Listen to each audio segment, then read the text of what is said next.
This is my official response to the recent shark attack on December 5th, 2023 near Sandoz Resort in Nassau, Bahamas. The purpose of this text is to provide some context for the event and offer an experienced perspective on typical shark behavior. My background and full-time profession is an underwater photographer, filmmaker, freediver, spearfisherman, scuba diver, and shark diver. I'm a Bahamian and have been spearfishing and freediving since I was 8 years old, working with sharks worldwide for the past few years, including tiger sharks, bull sharks, and great white sharks in various scenarios. Firstly, the loss of life is no light matter.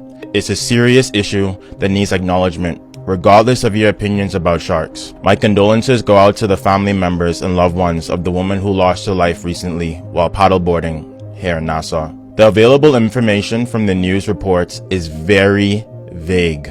It's worth acknowledging that most eyewitness reports of shark attacks in the Bahamas are from persons viewing the event in a distressed, traumatized state, and usually with a lack of experience in shark education or swimming in the ocean in a foreign country. These are the usual sources of eyewitness reports given to the authorities and the news. That being said, with nobody being in the water with a mask to see clearly, it would be extremely difficult for any eyewitness there to ID exactly what kind of shark was involved in this incident. Please consider this when you hear about any eyewitness reports from events like these.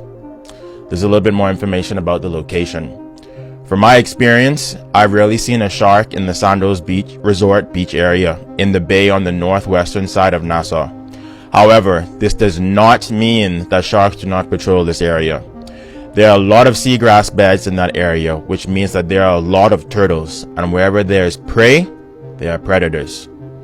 These are a few possible scenarios that may have happened in that incident.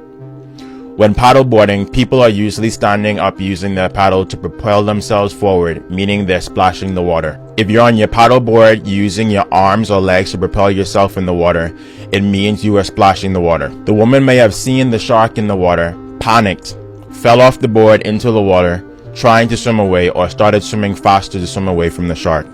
She may have seen the shark at the surface and tried to paddle fast enough to follow it, but fell off the board, splashing the water a lot. In both possible scenarios, the frantic and continual splashing of the water would have attracted a shark because it resembles a dying or distressed fish or animal at the surface, which is what sharks prey on. Sharks do not have hands to figure out what something is. They use a combination of their eyesight, senses of smell, taste, and touch, being their mouths, to determine what something is, to determine whether something is food, friend, or foe. Sharks may take an investigatory bite after using their other senses as the first resort. Their investigatory bites may result in the damage to the thing they bite. However, afterwards, if the shark tastes or senses that a human or the other random object is not a sea animal, which is their normal prey, it would eventually release it. This is the usual case, and it's extremely rare to ever see or hear about a shark eating an entire person whole in the Bahamas.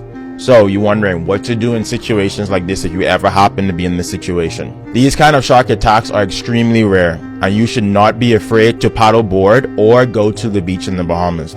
You have a higher chance of dying from a car crash, from a dog bite, or from a falling coconut than from a shark attack. Why? The statistics are clear that more people a year are driving cars, encountering dogs, or under coconut trees than persons going in the ocean. Does this mean you will now sell your car? Does this mean that you will now sell your dog? Something to think about. To reduce your chances of a negative shark encounter, if you see a shark, exit the water slowly and calmly, keeping your eye in the direction of where the shark is. If you're paddleboarding or you see a shark, you can stop paddling and just let the shark swim away, as it probably was going to do anyway. After, you can calmly paddle back to shore, keeping your limbs out of the water, and alert the lifeguard nearby. In general, anytime you encounter a shark, the best thing you can do is remain calm. Do not frantically kick or splash the water. You need to keep eye contact with the shark and exit the water slowly and calmly. This will highly reduce your chances of any negative shark encounter anywhere in the world.